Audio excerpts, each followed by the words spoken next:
Bon matin, bienvenue à l'Église La Vie Comblée.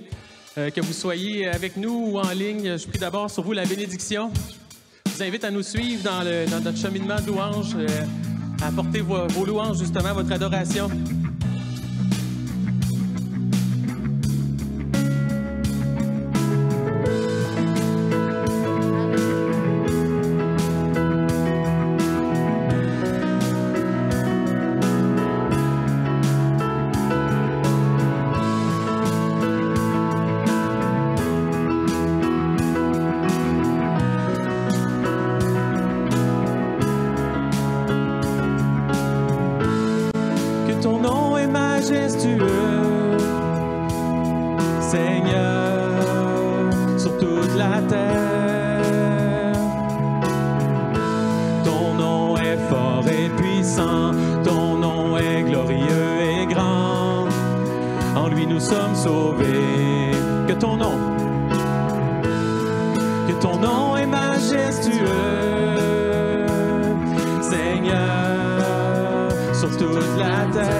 Déversé sur mon âme,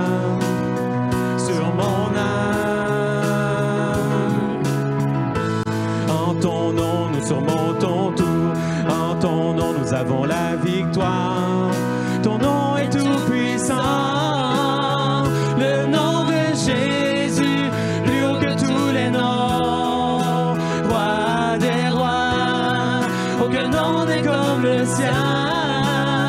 Le nom de Jésus, plus haut que tous les noms. Alpha, Oméga, aucun nom n'est comme le sien. Le nom de Jésus, plus haut que tous les noms. Roi des rois, aucun nom n'est comme le sien. Le nom de Jésus, plus haut que tous les noms. Alpha, Oméga, aucun nom n'est comme le sien. Aucun autre Dieu n'a vaincu la mort que Jésus-Christ le ressuscité. Nous l'élevons plus haut. En son nom nous fléchit, en son nom tout homme est sauvé. Nous élevons ton nom, le nom de Jésus, le nom de Jésus, plus haut que tous les noms. Roi des rois, aucun nom n'est comme le sien. Le nom de Jésus, plus haut que tous les noms. Roi d'Oméga, aucun nom n'est comme le sien. Le nom de Jésus, plus haut que tous les noms. Roi des rois, aucun nom n'est comme le sien.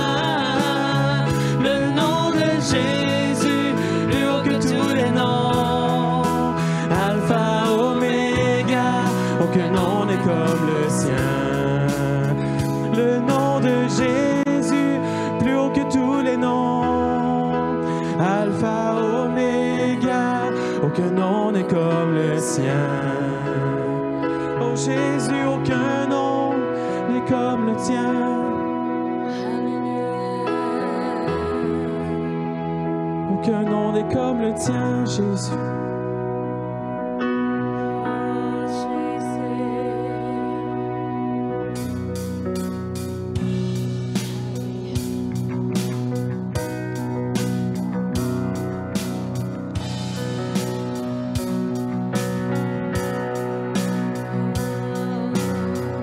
Tu entends ma prière, mon chant dès le matin. Quand la noirceur m'entoure, je n'ai plus rien à craindre. Non, rien à craindre. Il repousse l'ennemi. Tu repousses l'ennemi. Il ne peut plus m'atteindre. Tu es mon bouclier. Je n'ai plus rien à craindre. Non, rien à craindre. Je sais qui marche devant moi et qui me suit de près. Le commandant des anges se tient à mes côtés. Celui qui règne à jamais est un ami fidèle. Le commandant des anges se tient à mes côtés. Ma force est en son nom. Ma force est en ton nom, car tu es mon salut. Tu me délivreras. La victoire est à toi. Non, rien à craindre. Non, rien à craindre. Non, rien à craindre. Je sais qui marche devant moi et qui me suit de près. Le commandant des anges se tient à mes côtés. Celui qui règne à jamais est un ami fidèle. Le commandant des anges se tient à mes côtés. Aucun mal. Aucun mal ne peut m'atteindre. Tu tiens le monde entre tes mains. Je me raccroche à tes promesses. Dieu fidèle, Dieu fidèle. Aucun mal ne peut m'atteindre. Tu tiens le monde entre tes mains. Je me raccroche à tes promesses. Dieu fidèle, Dieu fidèle. Aucun mal ne peut m'atteindre. Parce qu'il tient le monde dans ses mains. Il tient le monde entre tes mains. Accrochons-nous à ses promesses. Je me raccroche à tes promesses. Dieu fidèle, Dieu fidèle, Dieu fidèle. Je sais qui marche devant moi. Je sais qui marche devant moi et qui me suit de près. Le commandant des anges, tout se tient à mes côtés. Celui qui règne à jamais est un ami fidèle. Le commandant des anges se tient à mes côtés.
fidèle, toujours à mes côtés. Tu es fidèle, tu es fidèle. Mon âme te bénit car tu es fidèle. Tu es fidèle. Bénis Dieu, oh mon âme, car tu es fidèle, Jésus. Bénis Jésus.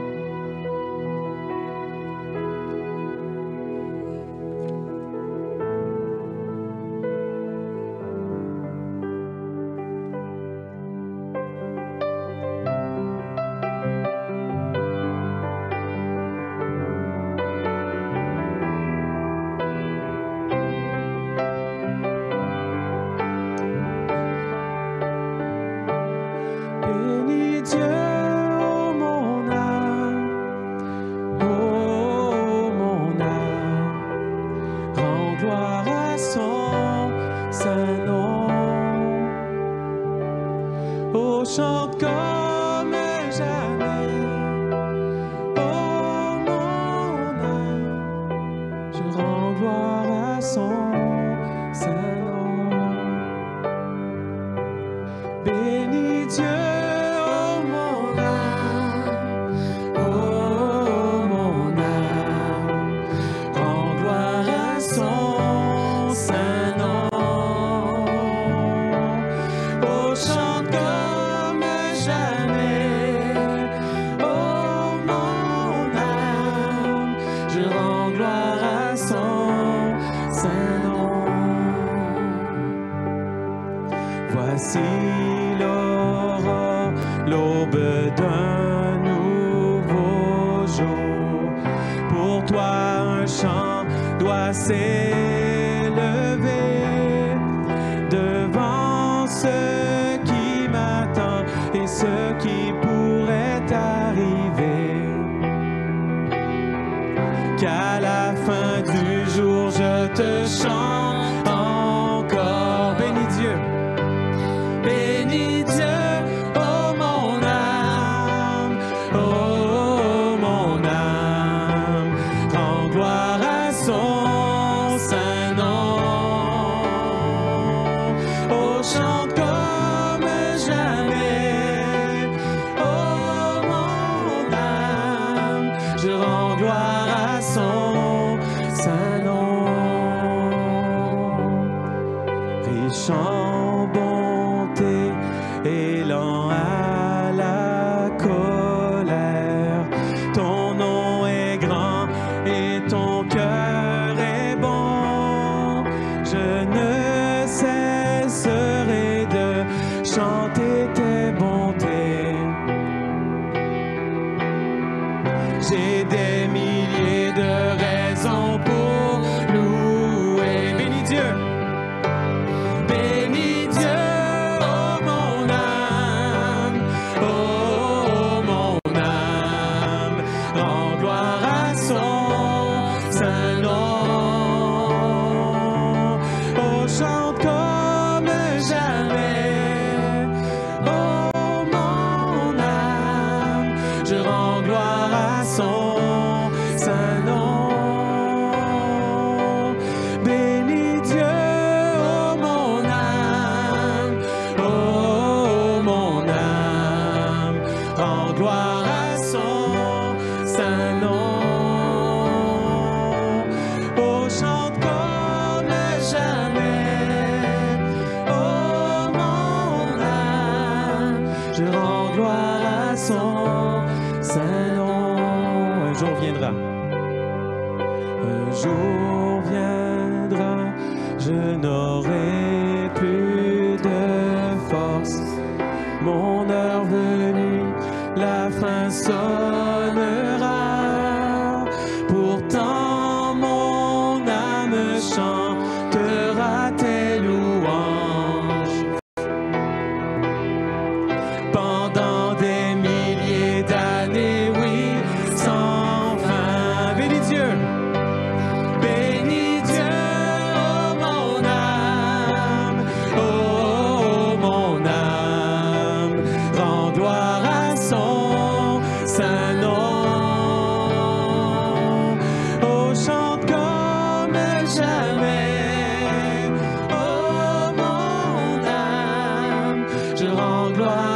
son saint nom. Bénis Dieu, oh mon âme, oh mon âme, rends gloire à son saint nom. Oh, chante comme jamais, oh mon âme, je rends gloire à son saint nom. Bénis Dieu. Bénis Dieu, oh mon âme, oh mon âme, rends gloire à son saint nom. Oh, chante comme jamais, oh mon âme, je rends gloire à son saint nom. Je rends gloire à son saint nom. Je rends gloire à son saint nom. Je rends gloire à son saint nom.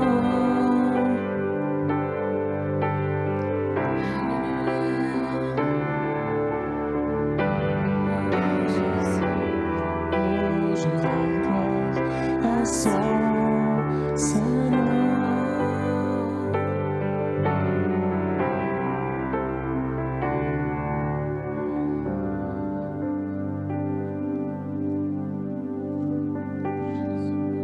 Quel glorieux, glorieux nom.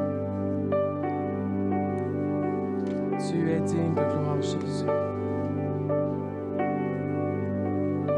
Glorieux nom, tu es digne de gloire.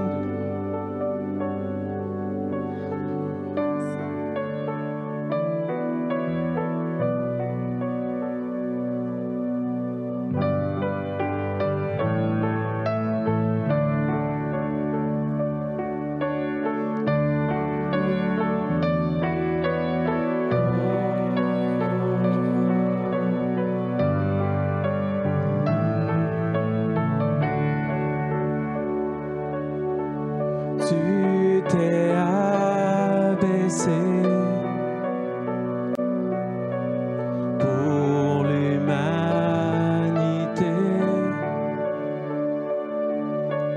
Tu fus humilié et abandonné. Ta mort est ma vie. Tu payas le prix sans crainte aujourd'hui. Mon âme s'écrie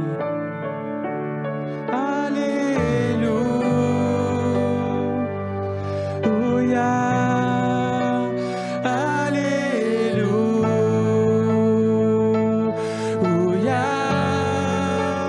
Alléluia.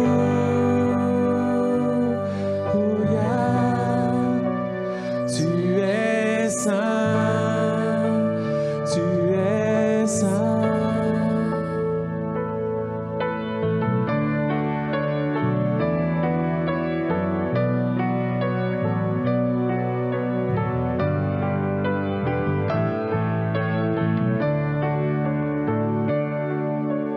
Je suis à tes pieds pour te remercier d'avoir accepté de tout supporter. Éprouvé, je tiens, pardonné, je viens, avec tous les saints. Chante et tu reviens.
Restons dans cette attitude d'adoration, cette attitude de reconnaissance.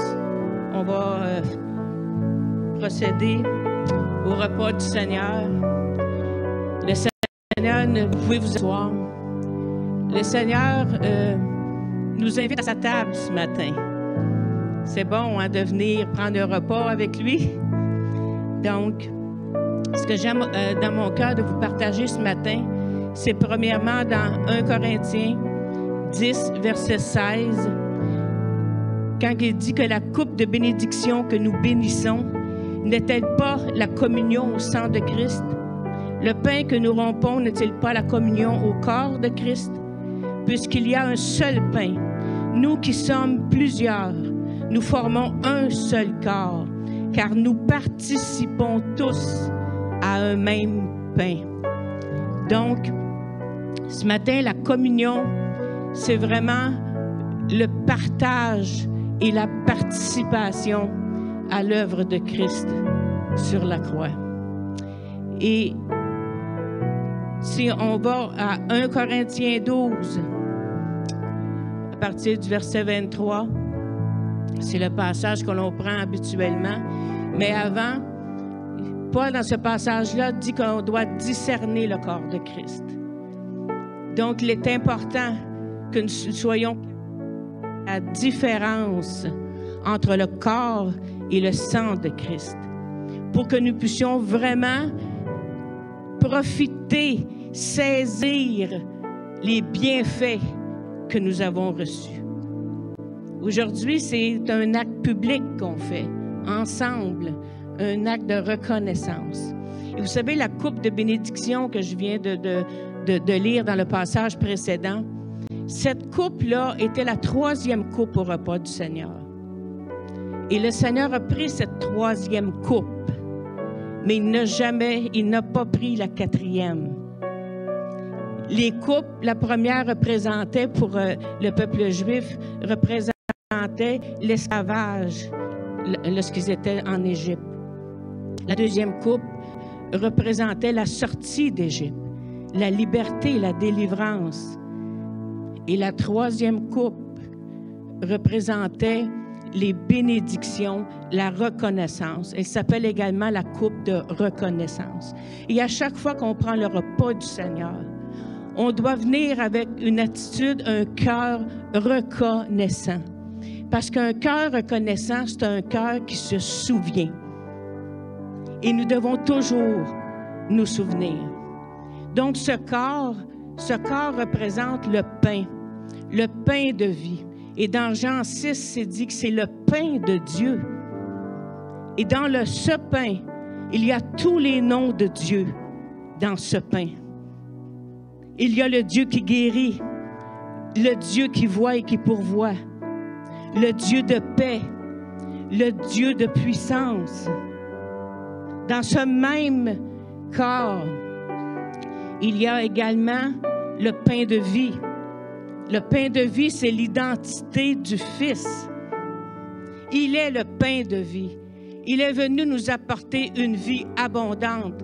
Et pourquoi cette vie abondante? Parce que tous les noms de Dieu sont compris dans ce corps, sont compris dans cette vie. C'est grand, c'est très grand, l'œuvre de Christ à la croix. Ce que le Père a permis que nous profitions, que nous recevions. Et finalement, pour le sang représente le pardon de nos péchés, la rémission de nos péchés. Il représente également cette alliance. Dieu, quand il commence quelque chose, il l'a fini. Il l'a fini. Et on l'a chanté ce matin, il est l'alpha et l'oméga.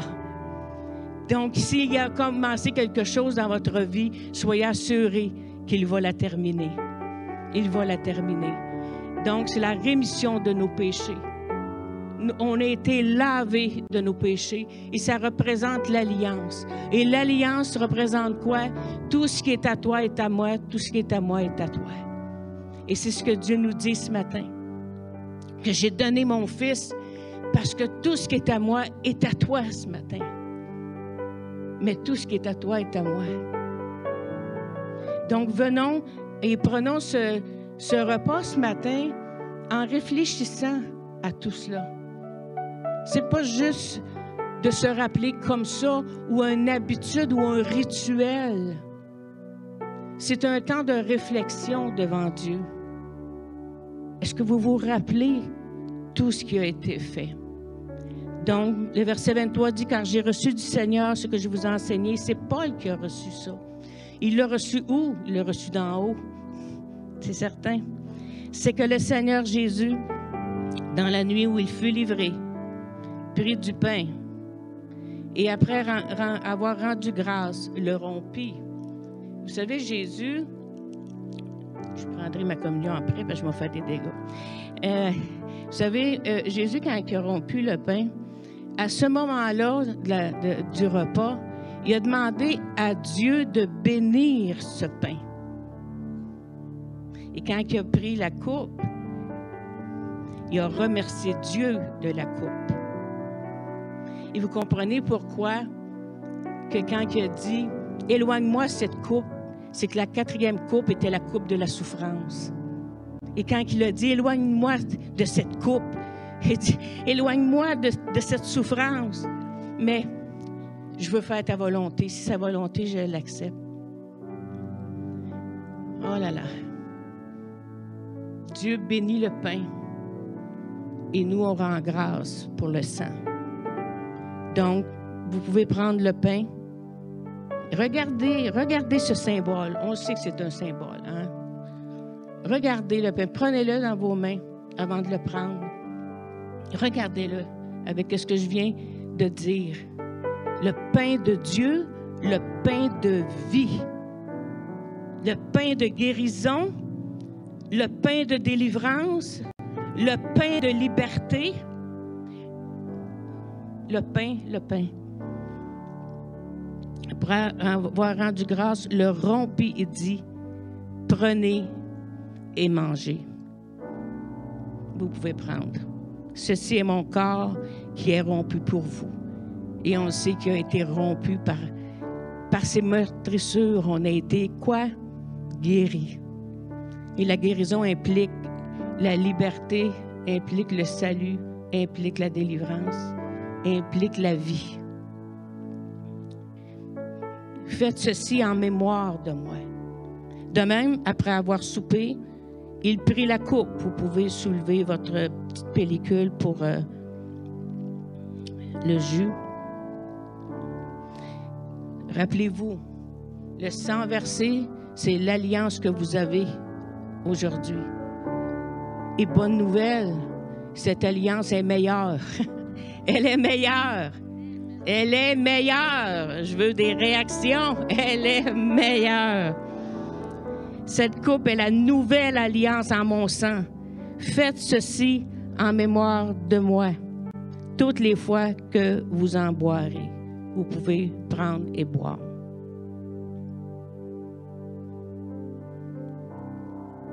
Car toutes les fois que vous mangez ce pain de vie, que vous buvez cette coupe qui représente l'alliance, la coupe de bénédiction, de reconnaissance, vous annoncez la mort du Seigneur jusqu'à ce qu'il vienne.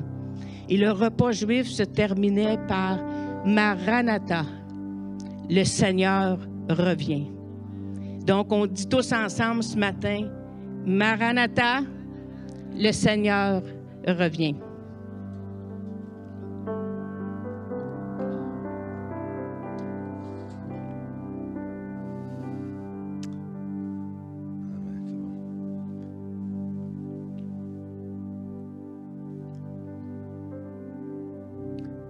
Seigneur.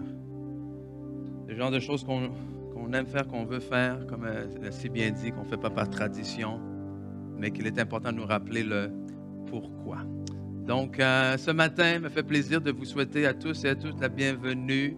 Je sais qu'il y a des gens là, qui sont parmi nous ici, je crois, pour la première fois. Est-ce qu'on peut les accueillir comme il se doit? Donc, un message que j'ai à cœur, j'ai hâte de vous apporter ce matin. Mais avant toute chose, on va passer, il y a beaucoup d'annonces, mais beaucoup de choses intéressantes et importantes qui se passent en ce moment. Donc, tout d'abord, là, il y a des annonces qu'on va regarder à l'écran. Et ensuite, il y a Cindy, là, la responsable au niveau de nos activités, des actions communautaires qui va venir. Hein, vous avez peut-être vu un petit sapin à l'entrée. Elle va venir vous expliquer après ça ce que ça signifie. Donc, on va regarder ensemble les annonces. Bon matin à tous! Il me fait plaisir de vous accueillir ce matin à l'église La Vie Comblée. Vous savez, peut-être aujourd'hui est-ce la première fois que vous mettez les pieds dans cette église. Alors sachez que nous sommes heureux de vous accueillir. Et nous voulons vous souhaiter la bienvenue comme il se doit. Donc, vous devriez avoir reçu à votre entrée une pochette de bienvenue dans laquelle se trouvent plusieurs informations importantes pour vous, qui nous décrit, qui explique un peu les valeurs de l'Église, les croyances, les différents départements. À l'intérieur de cette pochette, vous devriez également retrouver la carte connexion. Nous vous demandons de remplir cette carte et de la déposer par la suite à la table d'information dans le panier prévu à cet effet. Elle nous permettra de vous contacter, de créer un lien avec vous, de pouvoir répondre à toutes vos questions et surtout de pouvoir vous accueillir comme il se doit. Si vous avez des questionnements concernant différents sujets, que ce soit les baptêmes d'eau, la nouvelle naissance ou encore comment s'impliquer dans l'Église, si vous désirez parler à un membre de l'équipe pastorale, alors nous vous invitons à remplir cette carte également et à la déposer à la table d'information à votre sortie. C'est la façon la plus simple et la plus rapide afin qu'un membre de l'équipe vous contacte et puisse répondre à toutes vos questions. Donc, merci d'être là ce matin. Nous vous souhaitons la bienvenue parmi nous. Petite annonce cette semaine, un rappel, mais ô combien important. Nous sommes présentement en train de préparer nos paniers de Noël. Donc, nous désirons aider les gens qui passent par une période financière plus difficile et pour qui le temps des fêtes égale tant de stress, tant de soucis et qui se demandent comment ils feront pour pouvoir célébrer avec leur famille. Donc, nous offrons des paniers de Noël qui consistent en fait en une épicerie pouvant aider à passer un bon temps des fêtes. Si c'est vous ce matin qui avez besoin, nous vous invitons à remplir une demande, soit en vous rendant à la table d'information à votre sortie, ou encore, vous pouvez le faire directement en ligne en vous rendant au www.lavicomblée.com en sélectionnant ressources et par la suite aide alimentaire. Vous n'aurez qu'à remplir le formulaire prévu à cet effet en cochant bien entendu panier de Noël. Cette année, on veut également miser sur le témoignage d'amour envers les gens. Donc, si vous connaissez quelqu'un qui passe par un moment plus difficile, que ce soit un membre de votre famille ou encore un voisin ou un collègue de travail, alors nous vous invitons à remplir une demande de panier pour cette personne. Cela l'aidera et lui fera un beau geste d'amour, un beau cadeau en cette période des fêtes qui s'en vient. Vous le faites également de la même façon, soit sur place ce matin en remplissant un formulaire ou soit directement en ligne sur notre page web. Je tiens également à vous remercier d'avoir participé en si grand nombre la semaine dernière à notre défi des paniers. Donc, nous avons reçu plusieurs boîtes de céréales ainsi que plusieurs boîtes de bar-tendre. Cette semaine, le défi, c'est beurre de pinot ou pot de confiture. Donc, nous vous invitons à remplir notre table comme la semaine dernière avec du beurre d'arachide ou la confiture à votre saveur préférée. Donc, merci à vous. Merci de contribuer, de participer à tous ces projets. Vous pouvez également y participer d'une autre façon si vous préférez. Vous pouvez le faire en contribuant financièrement. Donc, vous pouvez vous rendre directement sur notre page web au www.lavicomblée.com et sélectionner « Faire un don ». De la même façon que si vous voulez donner dîmes et offrandes. Vous devrez simplement choisir, plutôt que dîmes et offrandes, panier de Noël. Donc, vous pouvez le faire en ligne, mais vous pouvez également le faire sur place en remplissant une enveloppe prévue à cet effet à l'entrée de la salle. Donc, merci à vous. Merci pour votre grande participation. Merci pour votre générosité. Je laisse maintenant la place à Cindy Ricard, notre responsable des actions communautaires, qui désire vous partager un nouveau projet. Bonjour. Moi, ce matin, je suis ici pour vous faire appel à vos souvenirs. Dans le fond, vos souvenirs de Noël, des beaux souvenirs d'enfance. Quand vous receviez un cadeau, dans le fond. Quand vous receviez un cadeau, vous aviez de la joie et de l'amour. Eh bien, certains enfants de Drummondville, on le sait, n'ont pas ces souvenirs-là parce qu'ils n'en ont juste pas. Alors, c'est pourquoi l'année dernière, on avait organisé le projet Opération Flocon de Bonheur.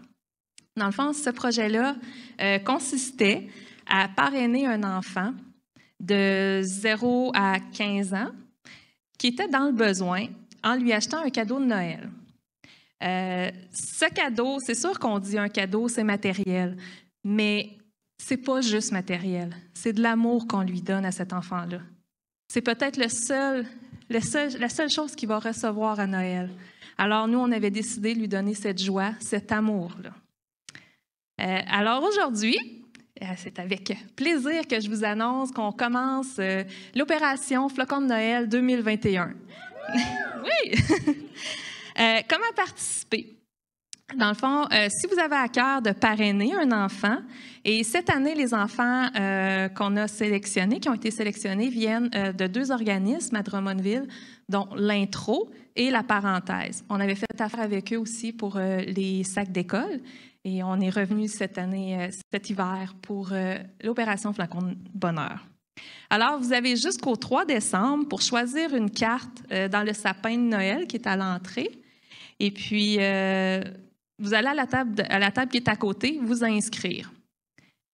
Puis par la suite, bien, dans le fond, il vous suffit d'acheter un cadeau de Noël à cet enfant-là d'une valeur de 40 $. Et vous voyez, il y a en arrière du carton, il est marqué un ou des choix de cadeaux que l'enfant a donnés. Donc, c'est vraiment sa liste de cadeaux de Noël. Et pour les apporter, les cadeaux, vous avez jusqu'au 5 décembre, vous apportez votre cadeau non enveloppé le dimanche, soit un dimanche d'ici le 5 décembre, dans une boîte, dans un gros bac qui va être identifié, qui va être à côté du sapin de Noël. Donc, je vous remercie d'avance et je vous dis merci pour tous ces enfants-là qui vont recevoir un beau cadeau. Merci.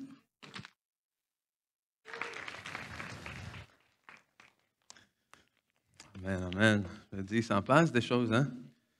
OK, j'espère que vous avez retenu tout ça. OK, si vous avez oublié, allez à la table d'information. On va vous rappeler tout ça. Donc, à mon tour maintenant. À mon tour, puis cette parole-là que j'ai à cœur de vous apporter ce matin. Donc, vous êtes prêts à recevoir la parole ce matin? Yes. Donc, comme j'aime commencer en mettant un petit verset, passage de base, puis je vous invite, si vous avez vos Bibles avec vous, à tourner avec moi en Philippiens, chapitre 4. On va lire ensemble les versets 4 à 8. Sinon, eh bien, comme à l'habitude, la majorité des versets qu'on va voir ensemble ce matin vont se trouver à l'écran. Donc, on y va comme suit. Philippiens 4, versets 4 à 8, nous dit « Réjouissez-vous quand? Toujours dans le Seigneur. » Je le répète, réjouissez-vous. Que votre douceur soit connue de tous les hommes. Le Seigneur est proche, ne vous inquiétez de quoi? Rien. Mais en toute chose, faites connaître vos besoins à Dieu par des prières, des supplications et des actions de grâce. Je pense qu'on pourrait arrêter ici. Il y a des gens qui pourraient repartir avec ce verset-là et l'appliquer dans la semaine. Ne vous inquiétez de rien. Et la paix de Dieu, verset 7, qui surpasse toute intelligence, gardera vos cœurs et vos pensées en Jésus-Christ. Au reste, frères, que tout ce qui est vrai, que tout ce qui est honorable, tout ce qui est juste, tout ce qui est pur et tout ce qui est aimable, tout ce qui mérite l'approbation, ce qui est vertueux et digne de louange, soit l'objet de vos pensées. Et aujourd'hui, le titre du message que j'avais à cœur de vous apporter, c'est « Joie en stock ». De la joie en stock. Pourquoi en stock? Parce que, écoute, si vous avez écouté un peu les nouvelles ou si vous lisez un peu les journaux, peu importe, vous avez sûrement entendu le mot pénurie. N'est-ce pas? Il y a des gens qui ont entendu qu'il y avait des pénuries de ce temps-ci. Il y a des pénuries d'à peu près de tout. OK? On pourrait les nommer, on pourrait passer des heures à nommer. J'ai entendu là, qu'il va y avoir une pénurie de sapins de Noël. Je ne sais pas comment ça se fait. Mais il va y avoir une pénurie de sapins de Noël. Donc, si vous êtes ceux qui aiment les sapins naturels, dépêchez-vous avant qu'il n'y ait plus de sapins de Noël. Pénurie de cadeaux, pénurie de je ne sais pas quoi, pénurie de tout ce que vous voudrez. Mais je crois qu'il y a peut-être une pénurie qui a passé un peu sous le radar. Et je parle ici d'une pénurie de joie. Okay? Pourquoi? Parce que la pénurie de joie, on ne la voit pas sur les étalages au magasin. C'est facile de voir qu'il y a une pénurie de telle ou telle chose lorsque tu vas au magasin et que les étagères et tout sont vides. Mais la pénurie de joie, c'est un peu compliqué de la remarquer. Pourquoi? Parce qu'on confond souvent la joie avec les sourires, avec les rires, avec l'attitude extérieure. Mais vous savez très bien comme moi que c'est facile d'être triste en dedans, mais de montrer à l'extérieur que tout va bien. Hein? C'est facile d'aller souper chez des amis, voisins ou peu importe, et d'avoir du bon temps et de rire avec tout le monde, mais en dedans, vous êtes en train de vous effondrer, de briser.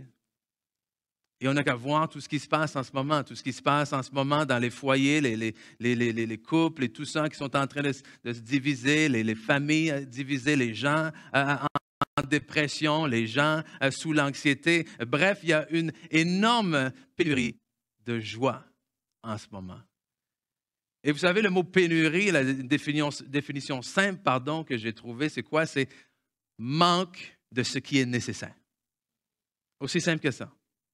C'est un manque de ce qui est nécessaire et je peux vous garantir que si vous avez besoin, ou plutôt si vous désirez vivre une vie, et encore plus une vie chrétienne victorieuse, vous aurez définitivement besoin de joie. Et la bonne nouvelle que je veux vous apporter aujourd'hui, c'est que si vous avez besoin de joie, eh bien Dieu, il en a en stock. Amen. J'ai dit Dieu de la joie, il en a en stock. Il n'en manque pas, il n'en manquera jamais. Amen. Alors, quand je parle de ce genre de choses-là, pour moi, c'est simple. Pour moi, en tant qu'enfant de Dieu, en tant que chrétien, on devrait tout simplement être les gens les plus joyeux sur terre. Tout simplement. Et quand je vis des choses comme ça, je sais, il y a des gens qui me disent, oui, mais pasteur, tu ne sais pas ce que je vis. Oui, mais pasteur, tu ne sais pas ce que j'ai traversé. Okay? Et à ça, je réponds toujours, premièrement, mais tu ne sais pas ce que je vis. Tu ne sais pas non plus ce que j'ai traversé. Mais j'aimerais nous rappeler qui a écrit les mots qu'on a lus en entrée de jeu aujourd'hui. Que ce passage que l'on lit, ce passage que l'on récite depuis des années, depuis des siècles dans les églises, Philippiens 4.4, réjouissez-vous toujours, a été écrit par l'apôtre Paul. L'apôtre Paul qui, dès sa conversion, écoute, lui, a été élevé, grandi, enseigné sous un des partis religieux les plus stricts, les plus intenses de l'époque. Et lui, dans sa tête, il avait la pleine conviction qu'il servait Dieu avec ferveur et avec zèle. Au point où, lorsque les chrétiens sont arrivés sur la scène, Paul s'est vu la responsabilité de pourchasser les chrétiens, de les chasser, de les prendre, de les emprisonner et tout ça. Pourquoi? Parce qu'il était convaincu de servir Dieu. Et que cet nouvel enseignement, cette nouvelle doctrine-là était au contraire, à l'encontre de ce que Dieu voulait. Mais un jour, il a fait une rencontre surnaturelle, spectaculaire avec Jésus sur la route de Damas et sa vie a complètement changé. Mais sa vie n'est pas devenue facile du jour au lendemain. Parce que déjà, il y a eu tous ses anciens collègues ou camarades ou peu importe sur le dos. On voit dans la parole que dès qu'il est arrivé, essayer de rejoindre les chrétiens ont fait comme « Oh, minute. On sait qui tu es. On sait que tu es celui qui envoyait les gens pour nous arrêter. » Donc, il y a déjà eu ces obstacles-là d'entrée de jeu, mais on apprend quoi? On apprend aussi qu'il a fait plusieurs fois naufrage. On apprend qu'il a jeûné plusieurs fois malgré lui. Pas qu'il a décidé aujourd'hui, je fais une semaine de jeûne. Non. Tout simplement qu'il n'avait plus rien à manger. On apprend que quoi? Qu'il a eu froid, on apprend qu'il a été fouetté à plusieurs reprises, on apprend qu'il a été lapidé, même une fois lapidé au point où les gens l'ont laissé pour mort. Et à plusieurs reprises également, Paul a été emprisonné injustement. Et c'est d'ailleurs l'une de ces fois, alors qu'il est en prison, que Paul nous écrit « Réjouissez-vous ». Amen. Réjouissez-vous. Donc, comment un homme qui traverse toutes ces choses-là peut arriver à nous écrire ça? Imaginez, OK? Vous êtes à l'extérieur, vous avez quelqu'un que vous connaissez qui est en prison, et c'est la personne qui est en prison qui vous exhorte. Amen? Pour moi, c'est le contraire. Je connais quelqu'un qui est en prison, il passe des temps difficiles. Appelle-le, s'il te plaît. Va lui rendre visite de temps en temps, s'il te plaît. Non. C'est celui qui est en prison qui prend la peine de prendre le téléphone et dire « Hey, calme-toi, tout va bien aller. Fais confiance à Dieu. Réjouis-toi. » Et j'ai hésité aujourd'hui, honnêtement, à porter ce message-là parce que j'ai eu l'impression que j'ai parlé de joie toute la semaine. Et là, j'étais comme « Seigneur, encore la joie? » Parce que dimanche dernier, on y a touché un peu avec le révérend Mario. Le mardi soir, à la prière, on a parlé de la joie. Le jeudi soir, on avait les cours, l'Express, on a parlé de la joie. Là, je suis comme, encore la joie. Mais je pense qu'il y a quelque chose qu'on doit comprendre. Une chose que lui a compris, du moins. comment quelqu'un peut garder plus qu'une bonne attitude, on s'entend là, c'est plus qu'une simple bonne attitude. Au milieu de tout ce qu'il vit, c'est parce qu'il a compris ce que l'on doit comprendre, d'abord et avant tout, que toutes les joies ne sont pas créées égaux ou égales. Hein? Toutes les joies ne sont pas créées égales. Dans le sens qu'il y a principalement deux types de joie. Premièrement, il y a cette joie que l'on peut qualifier de naturelle ou terrestre. Et la joie naturelle, si on veut donner une définition simple, une définition d'ailleurs que j'ai trouvée dans le dictionnaire qui nous dit ceci, la joie est une émotion agréable ou un sentiment de satisfaction ou de plaisir qu'éprouve un individu, et voici là où est le problème, au moment où une de ses aspirations ou un de ses désirs vient à être satisfait d'une manière réelle ou imaginaire. Au moment où une de ses aspirations vient d'être satisfaite. Et on vient de passer presque 2 années où les aspirations de bien des gens ont fait quoi? Alors oui, il y a une pénurie de joie naturelle. Pourquoi? Parce que la joie naturelle, c'est une joie qui va de l'extérieur à l'intérieur. C'est que je me fie sur les choses extérieures pour changer mon état intérieur. Alors que l'autre type de joie, que l'on peut appeler la joie biblique ou la joie surnaturelle, il n'y a pas de définition claire de la parole de Dieu. Mais de ce que l'on voit, on peut apporter certaines choses, et voici ce que je vous propose ce matin. Où est-ce que la joie spirituelle est une force? Elle émane de l'intérieur vers l'extérieur et est le résultat de notre confiance en Dieu. Elle émane de l'intérieur vers l'extérieur et est le résultat de notre confiance en Dieu. La joie spirituelle, c'est ce qui permet encore une fois à l'apôtre Paul en Romains chapitre 8, verset 28 de dire « Nous savons du reste que toute chose concourt au bien de ceux qui aiment Dieu et de ceux qui sont appelés selon son dessein. » Et on se rappelle, on peut se dire hey, « C'est facile à dire. » Non, ce n'est pas facile à dire. On se rappelle que celui qui nous donne Romains 8, 28, c'est celui qui nous donne Philippiens 4, 4 aussi. C'est celui qui a été fouetté, c'est celui qui a été lapidé et qui nous dit au milieu de toutes ces épreuves, toute chose concourt au bien de ceux qui aiment Dieu. Amen? Ouh! Silencieux votre amen. Parce que vous êtes en train de penser à ce qui se passe dans vos vies, vous dites, mais ça, c'est pas bien. Non. Ça ne dit pas qu'il n'y aura jamais rien de mal qui va arriver.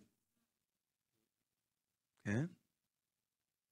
Si on prend ce verset à l'envers, ça nous montre quoi? Ça nous montre que, d'abord, il y a ceux qui sont appelés selon son dessein. Que Dieu a un dessein, que Dieu a un plan. Dieu a des projets qu'il a formés sur nous. Hein? On l'aime ça. On l'aime ces versets-là. Je sais que Dieu a des plans qu'il a forgés sur moi avant la fondation du monde. Des plans de quoi? Des plans de bonheur, de paix et non de malheur. OK. Donc, toute chose concourt au bien de ceux pour qui Dieu a préparé des plans de bonheur et non de malheur. C'est-à-dire que peu importe ce que je traverse dans ma vie, tant et aussi longtemps que je garde mes yeux fixés sur Dieu et ma confiance en Dieu, toutes choses vont concourir à ce que j'entre dans son plan. Parce qu'il faut... Écoute, Dieu dit, la Bible nous dit, et la chose arrive. Donc, ce que Dieu déclare dans ta vie, il faut prendre une décision aujourd'hui. Il faut prendre une décision. Est-ce que Dieu est menteur? Est-ce que Dieu est menteur? Donc, est-ce que Dieu peut accomplir dans ta vie ce qu'il a promis qu'il allait accomplir? Donc, il faut arrêter là. Il faut arrêter de croire seulement la Bible dans notre tête. Et je pense qu'il y a un gros problème qui est là. On lit la Bible, on y croit. On entend la parole, on dit « oui, ça fait du sens dans ma tête ». Mais lorsque vient le temps de vivre la parole, c'est « ah, mais Dieu, pourquoi ?» Parce que si Paul avait passé son temps à s'arrêter, à dire, mais Dieu, pourquoi? On n'aurait sûrement pas Philippiens 4.4 ce matin-là. Oui, mais Dieu, j'ai tout laissé. J'étais pharisien et maintenant je te suis. Et là, maintenant, tous mes anciens amis juifs m'en veulent. Et maintenant, les nouveaux chrétiens ne veulent pas me recevoir. Et là, j'ai fait ta volonté. Pourtant, je suis dans ta volonté. Pourquoi je fais naufrage, Seigneur? Pourtant, c'est toi qui m'as dit d'aller là-bas. Pourquoi est-ce que je me suis fait lapider, Seigneur? Pourtant, c'est toi qui m'as dit là-bas. Pourquoi, Seigneur, est-ce que je manque? J'ai froid et j'ai faim en ce moment. Pourtant, tu as dit que tu pourvoirais à tous mes besoins. Dieu dit, toute chose concourt au bien de ceux qui aiment. Et ici, le mot aime, c'est quoi? C'est pas juste j'aime Dieu comme j'aime le chocolat. C'est ceux qui mettent leur confiance en Dieu. Okay? Toute chose concourt au bien. Ça va prendre combien de temps? Si je le savais, je vous le dirais. Parce que j'aimerais bien le savoir pour ma propre vie aussi. Amen. Et c'est là la confiance en Dieu. Toute chose concourt au bien de ceux qui aiment Dieu. Parce que comme on a mentionné, cette joie-là, elle est inépuisable. La joie qui nous vient de Dieu, elle est inépuisable. Et en parlant, on répond à la question. C'est-à-dire, mais pourquoi est-ce que cette joie-là, elle est inépuisable? Cette joie, elle est inépuisable à cause de sa source. Parce que la source de cette joie-là, c'est Dieu lui-même. Amen. La parole de Dieu nous dit, psaume 23, ça nous dit quoi? L'Éternel est mon berger, je ne manquerai de... OK. On aime citer ça souvent pour quoi? Pour ce qui est monétaire, financier, nos besoins matériels. Mais l'Éternel est mon berger, je ne manquerai de rien. L'Éternel est mon berger, je ne manquerai jamais de joie. L'Éternel est mon berger, je ne manquerai pas de paix. Amen. L'Éternel est mon berger, je ne manquerai pas de provision. L'Éternel est mon berger, je ne manquerai pas de direction. L'Éternel est mon berger, je ne manquerai pas de sagesse. Pourquoi? Parce qu'il me conduit dans les verts pâturages. C'est lui qui me conduit. Il me donne tout ce dont j'ai besoin pour me conduire là où il veut me conduire. L'Éternel est mon berger, je ne manquerai de rien. Wow.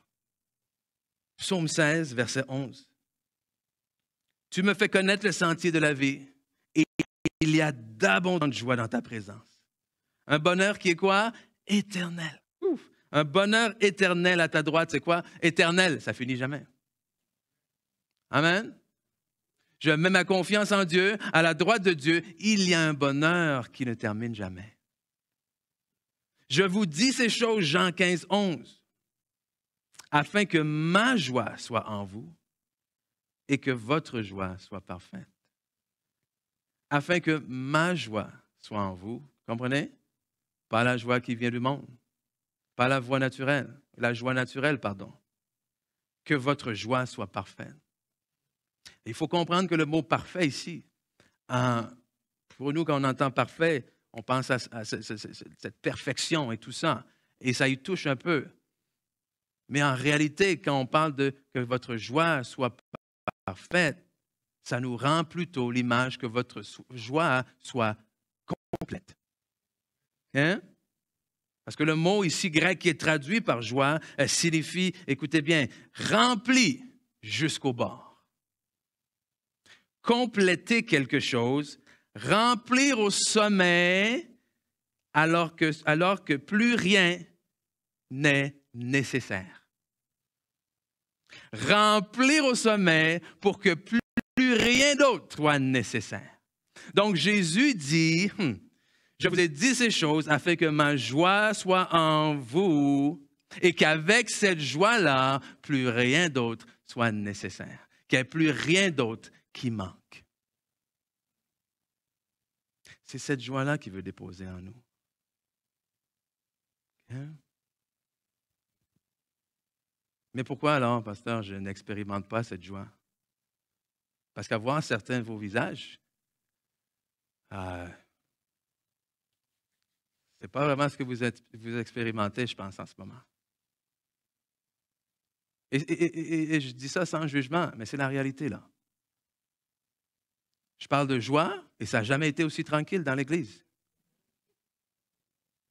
Non, soyons sérieux. C'est quand même ça, non?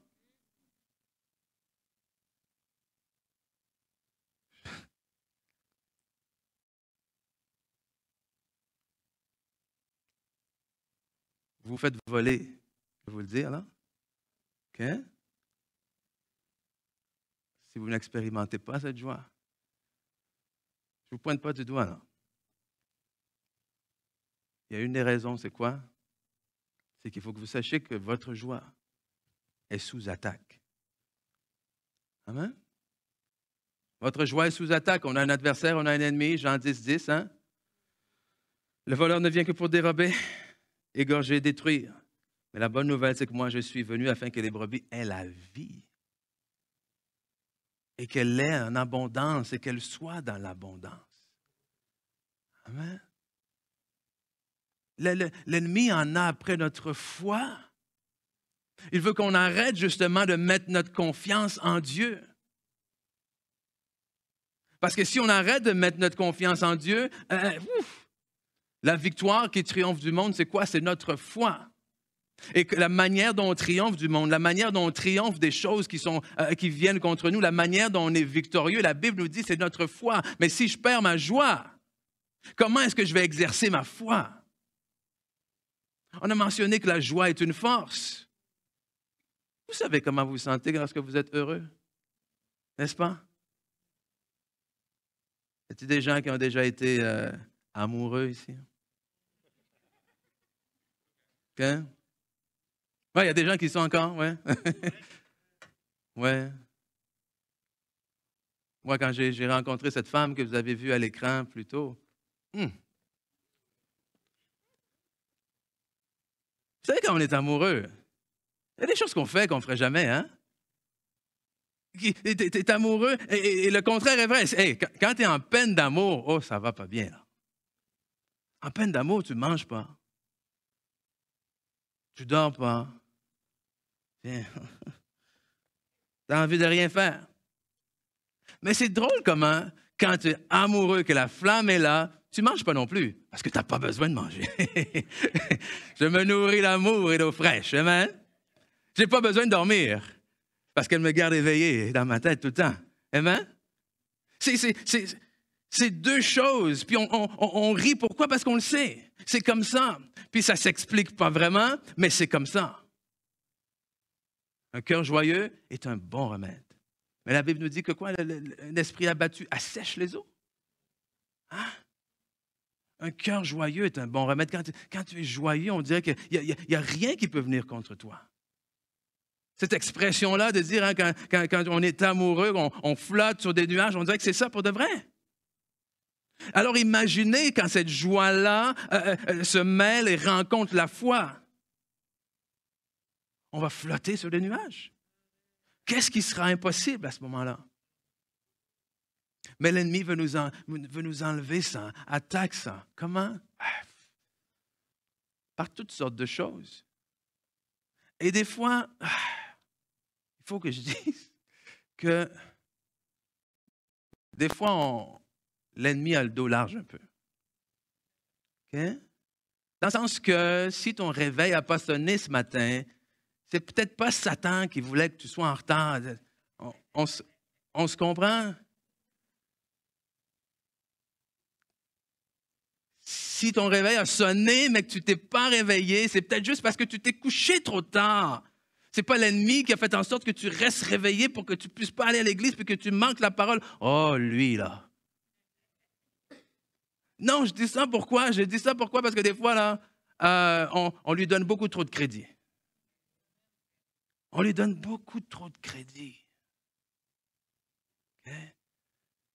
Des fois, il y a ce qu'on appelle aussi la vie. Hein?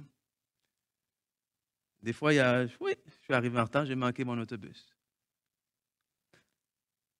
Peut-être, mais qu'est-ce que Satan a à voir là-dedans?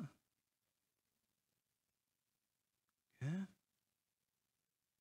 Donc, d'un côté, des fois, on se laisse avoir trop facilement par des choses banales de la vie. Mais des fois, oui, il y a des circonstances qui nous viennent. Mais c'est là qu'il faut comprendre justement que non seulement notre joie est sous attaque, mais il faut que vous compreniez que la joie qui vient de l'intérieur, puisqu'elle émane de l'intérieur, ça signifie quoi? Ça signifie qu'elle ne dépend en rien de ce qui est à l'extérieur. Et on le dit souvent, ça, ma joie ne dépend pas des circonstances. Sauf que dans le côté pratique, combien de fois on se laisse enlever notre joie par les choses qui viennent de l'extérieur? Soyons honnêtes. Hein? Non. Ça ne dépend pas de ce qui est à l'extérieur. Dans la parabole du semeur, quand on parle de comment est-ce que quand Jésus donne l'explication de comment est-ce que la parole qui est semée dans le cœur de quelqu'un agit et grandit, ça nous parle de ceux qui reçoivent la semence dans la pierre, dans les endroits pierreux. Et c'est intéressant ce qu'il dit, parce qu'il dit que ceux qui reçoivent la semence, c'est-à-dire la parole de Dieu, dans les endroits pierreux, la reçoivent aussitôt avec joie. Et vous irez lire ça en Marc 4. Ils la reçoivent aussitôt avec joie.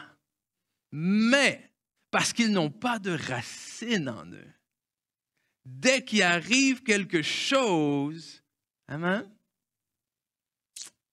ça la sèche, l'ennemi vient enlever ça et ça ne porte pas de fruits. Et malheureusement, c'est souvent comme ça. On va à l'église, on entend la parole, on la reçoit aussitôt avec joie. Mais dès qu'on franchit les portes du cinéma, qu'on arrive à la maison, qu'on reçoit un coup de téléphone ou qu'il y a une mauvaise nouvelle ou que quelqu'un est bête avec nous ou quoi que ce soit, il n'y a pas de racine en nous. Pourquoi? Parce que notre joie, trop souvent, est puisée sur ce qu'il y a à l'extérieur, mais il n'y a pas de racine, c'est-à-dire quelque chose d'ancré dans la source qui émane de l'intérieur.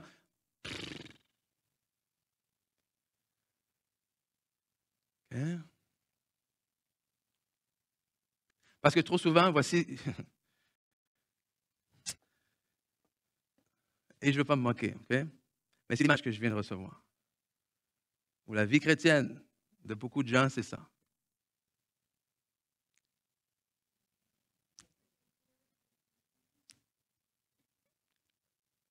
Et ça, là, ça peut être n'importe quoi. OK? J'ai plus de batterie dans mon téléphone. Ah! N'importe quoi.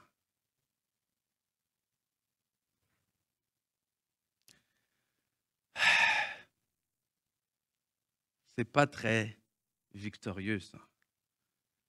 Ça fait plutôt... Hein, je vais vous laisser rajouter le mot qu'il faut avec. La victoire qui triomphe du monde, c'est notre foi. Mais dépêche-toi, parce que la fenêtre est courte. Parce que je ne sais pas au moment où tu vas avoir dégonflé. C'est comme les enfants, tu vois, quand ils apprennent à gonfler des ballons. Ils n'ont pas les poumons encore assez forts et tout, puis là, et à chaque fois qu'ils prennent une pause, ça, hein? L'air sort. Et ils restent. Et là, et j'ai l'impression que notre foi, des fois, n'est pas encore assez forte.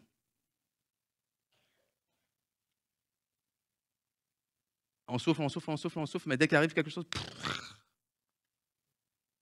on s'effondre.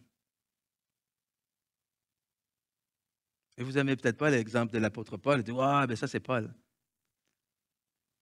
Mais il y a un homme appelé Viktor Frankl qui est décédé, mais que lui a vécu dans les camps de concentration nazis. Sa femme est morte dans un camp de concentration. Ses parents, si je ne m'abuse, sont morts dans les camps de concentration. Il a vu et été témoin de souffrances inimaginables. Il a été parmi les chanceux qui ont survécu et qui a raconté son histoire. Il a écrit quelques livres. Et dans un de ses livres, il dit quelque chose d'extrêmement intéressant. Il dit, on peut tout enlever à un homme, excepté une chose. La dernière des libertés humaines, c'est-à-dire celle de décider de sa conduite, quelles que soient les circonstances dans lesquelles il se trouve, temps mort. Un monsieur qui a vu sa femme et ses parents mourir dans des atrocités, nous dit aujourd'hui qu'on peut toujours décider de sa conduite, et ce, quelles que soient les circonstances dans lesquelles il se trouve. Tout homme peut, même dans les circonstances particulièrement pénibles, faire quoi? Choisir ce qu'il deviendra. Moralement ou spirituellement, c'est cette liberté spirituelle qu'on ne peut nous enlever, qui donne un sens à la vie. On est plusieurs à connaître ce chant. Cette joie que j'ai, le monde ne me l'a pas donnée. Cette joie que le monde ne me l'a pas donnée, ne peut l'enlever. Amen. Ne peut pas nous l'enlever. Et quand je lis ça, ça me ramène à l'apôtre Paul. On parle de l'apôtre Paul en prison, on parle de quelqu'un ici qui, c'est inimaginable ce qu'ils ont pu vivre là-bas. Mais lui, il ressort et il dit, il y a toujours moyen de choisir. Toujours moyen de choisir de se relever ou toujours moyen de choisir de se plaindre. Toujours moyen de choisir une solution ou toujours moyen de baisser les bras. Toujours moyen de prendre ses responsabilités, toujours moyen de choisir de pointer du doigt. Et en ce moment, je ne sais pas ce que vous vivez et je ne sais pas ce qui est en train d'essayer de voler votre joie. Mais je vais répéter ce que je vous ai dit au début. Avec Dieu, de la joie, il y en a en stock. Amen. Il n'en manquait pas aujourd'hui. Il n'en a jamais manqué hier et il n'en manquera jamais demain. Donc la question maintenant, que devons-nous faire pour aller puiser dedans? Comment choisir? Que notre joie est sous attaque, notre joie ne dépend pas des circonstances. Votre joie, vous devez la choisir. OK, mais comment est-ce que je choisis ma joie, pasteur? De façon simple. Il y a beaucoup de choses qu'on pourrait dire. Je vais en dire seulement deux. La première, tu choisis ta joie en choisissant tes pensées. Choisis la joie, choisissez vos pensées. On l'a lu, on va le relire. Philippiens 4, 6. Ne vous inquiétez de rien. Est-ce qu'il y a des gens ici qui sont témoins que l'inquiétude peut nous enlever la joie? Ne vous inquiétez de rien. Mais en toute chose, faites connaître vos besoins à Dieu par des prières et des supplications, avec des actions de grâce. Et la paix de Dieu, qui surpasse toute intelligence, gardera vos cœurs et vos pensées en Jésus-Christ. Verset 8. Au reste, frères, que tout ce qui est vrai, tout ce qui est honorable, tout ce qui est juste, tout ce qui est pur, tout ce qui est aimable, mérite l'approbation, ce qui est vertueux et digne de louange, soit l'objet de vos pensées. Donc, non seulement ne t'inquiète pas, mais assure-toi de diriger tes pensées vers les bonnes choses. Et quand on parle de l'ennemi qui vient, c'est que parfois, il vient simplement cogner à la porte. On regarde par la fenêtre. Quand on a un moment plus faible, on le laisse entrer. Des fois, on le laisse rester à souper. Et des fois, on le laisse rester à coucher. Et comment est-ce qu'on fait ça? Quand la pensée vient dans notre tête, on décide de l'entretenir. On décide d'écrire tous les scénarios possibles pour lesquels ça pourrait mal tourner. Et après avoir passé des heures et des heures et des nuits à faire ça, on essaie d'appliquer la parole.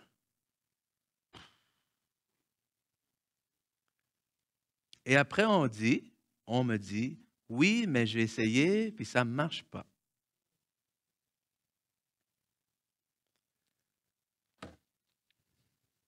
OK. On va essayer quelque chose d'autre. on va essayer de commencer par ça. Amen? Okay. Toute chose concourt au bien de ceux qui aiment Dieu.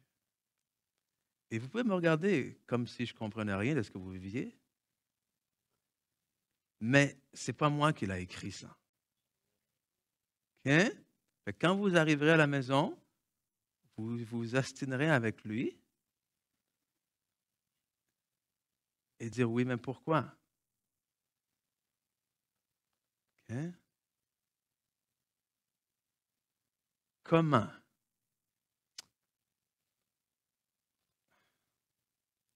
Il y a quelque chose dans la Bible qui s'appelle la bonne nouvelle. Juste une question comme ça.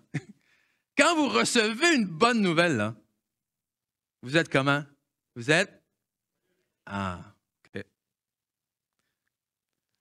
Donc, comment est-ce que la bonne nouvelle de l'Évangile de Jésus-Christ ne peut pas produire la joie en nous à tous les jours?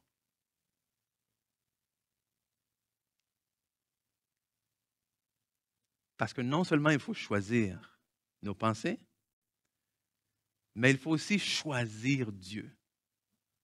Hein? Ben, j'ai choisi Dieu. Non. Okay. Tu choisis Dieu, écoute bien, comme tu choisis ta femme. Qu'est-ce que je veux dire? C'est que ma femme, je ne l'ai pas seulement choisie une journée, le jour de notre mariage.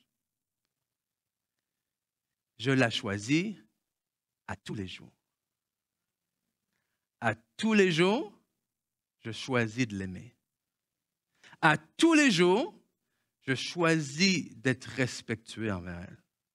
À tous les jours, je choisis de la protéger. À tous les jours, je choisis de lui faire du bien. À tous les jours. Amen? Donc, lorsque le Seigneur Jésus est le Fils de Dieu, qu'il est mort et ressuscité pour mes péchés, amen. Oh non. C'est demain, il faut que tu choisisses aussi. Amen? Demain, tu devras choisir de mettre Dieu en premier. Et après-demain, tu devras choisir Dieu également. Et après-demain, tu dois choisir Dieu. Et ça, c'est un choix. Parce que la joie de Dieu, elle est en stock. Mais vous savez très bien que ça peut être rempli sur l'étagère. Mais si vous voulez en bénéficier, qu'est-ce que vous devez faire? Oh, la joie de Dieu est là. Gratuit. Mais vous devez la choisir, la prendre. Je n'ai jamais dit que c'était facile. Okay? Jamais. Mais,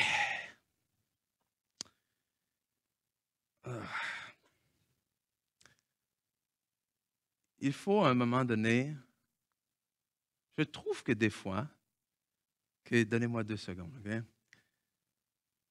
faut que je m'assure de dire ce que je veux dire comme il faut.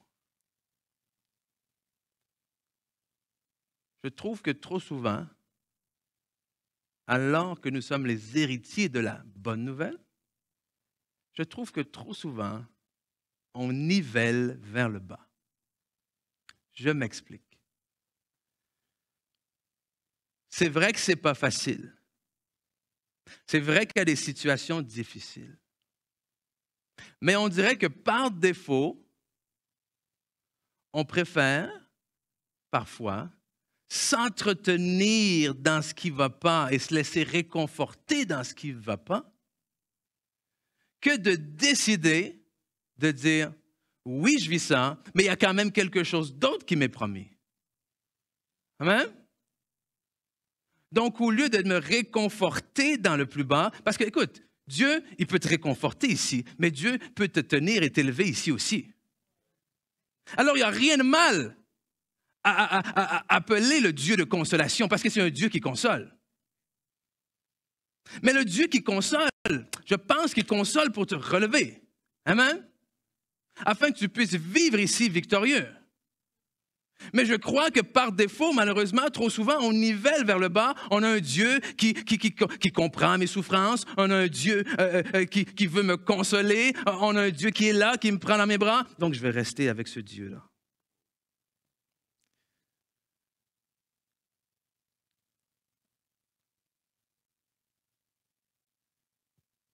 Si l'Église est en pénurie de joie, quel espoir y a-t-il pour le monde? Si l'Église de Jésus-Christ est en pénurie de joie, quel espoir reste-t-il pour le monde? Amen.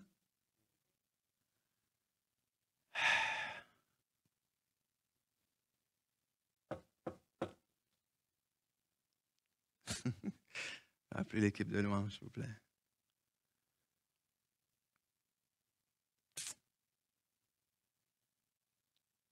Le but, ce matin, était de vous redonner foi en la joie. Je ne sais pas si j'ai passé à côté.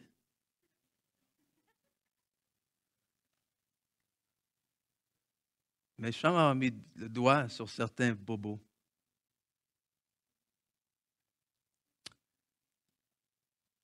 Mais la joie,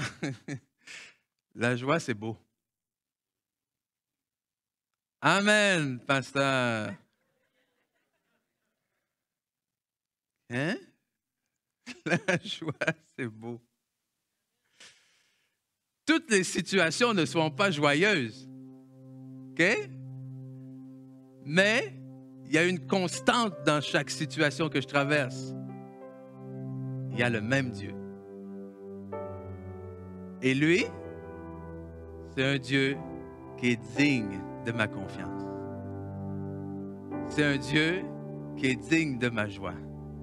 Mais en fait, qui est la source de ma joie. OK?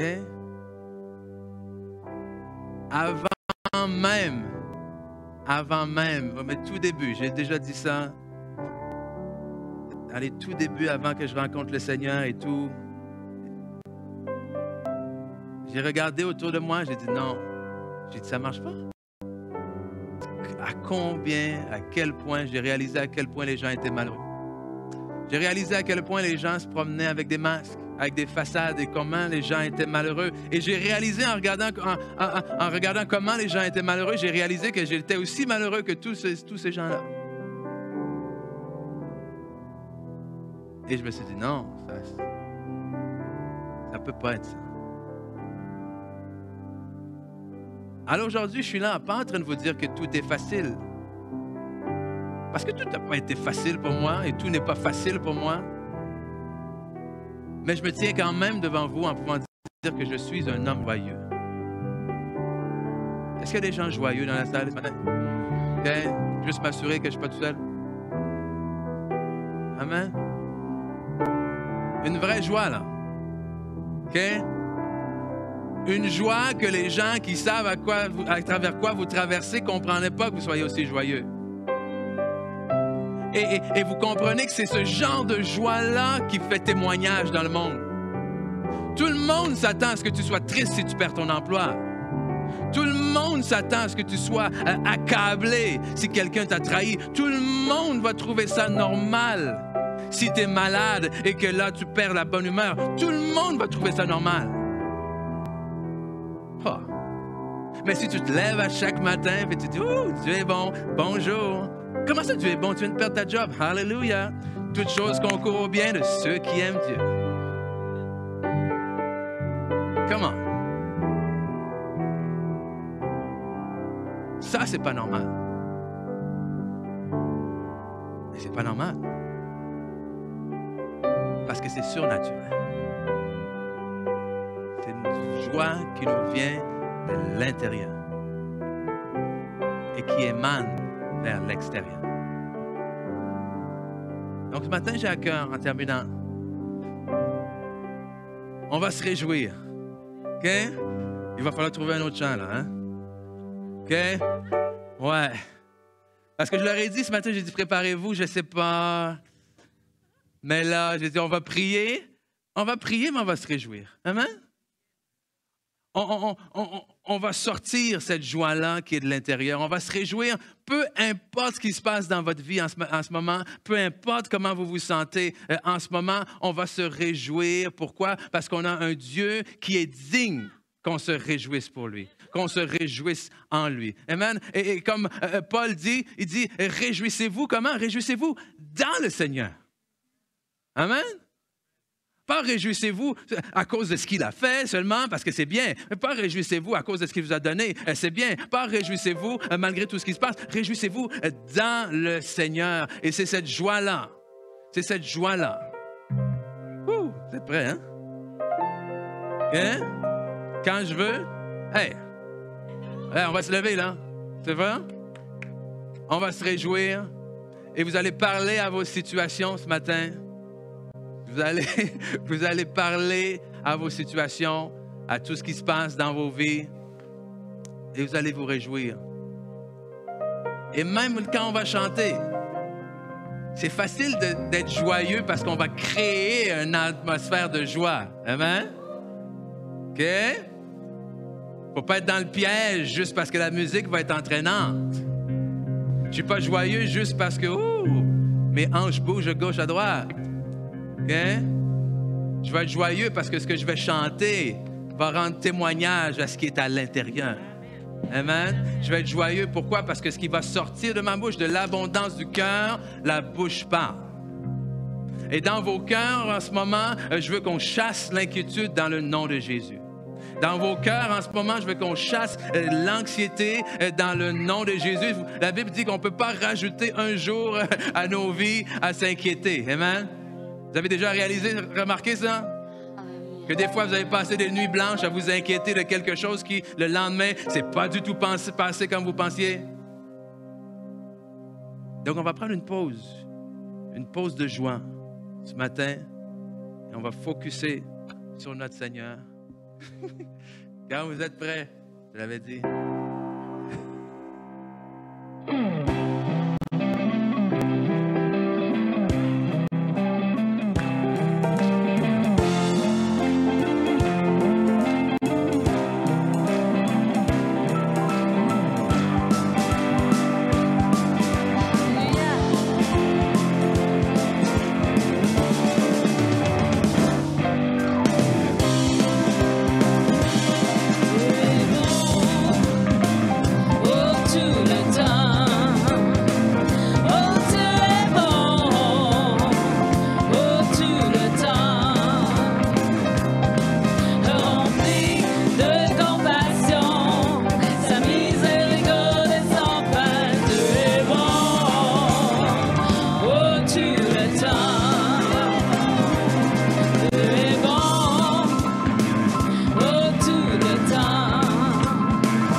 Ouais.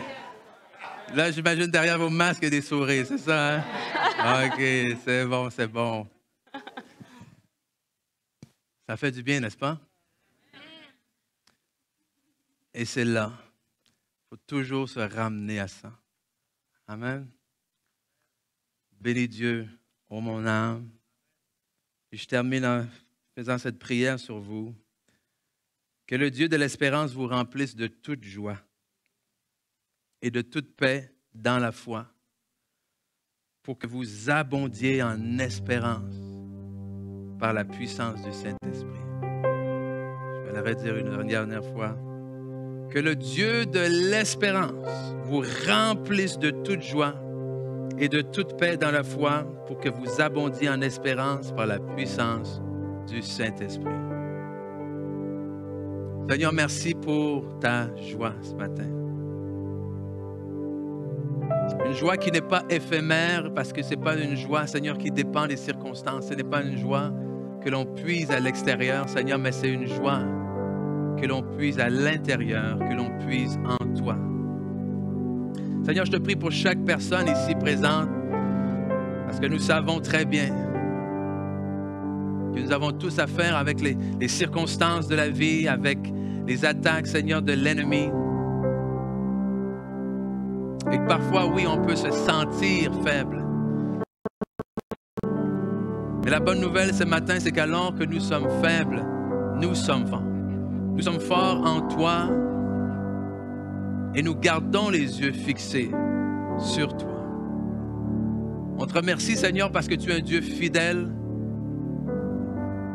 qui nous promet que toute chose concourt au bien de ceux qui t'aiment, de ceux qui mettent leur confiance en toi. Et ce matin, on prend la décision de mettre notre confiance en toi. Aujourd'hui, on te choisit aujourd'hui, Seigneur. On te choisit aujourd'hui au-dessus des inquiétudes. On te choisit aujourd'hui au-dessus des circonstances. On te choisit aujourd'hui au-dessus des craintes, au-dessus des peurs, au-dessus des mensonges. Seigneur, on te choisit, Seigneur, et on t'élève. On te remet à la place qui te revient, c'est-à-dire au-dessus de tout. Donc, règne dans nos vies, Seigneur, règne dans chacun de nos cœurs ce matin.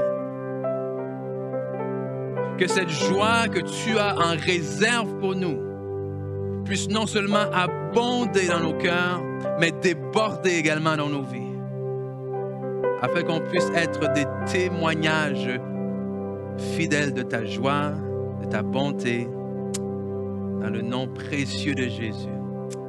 Amen, amen, amen, amen.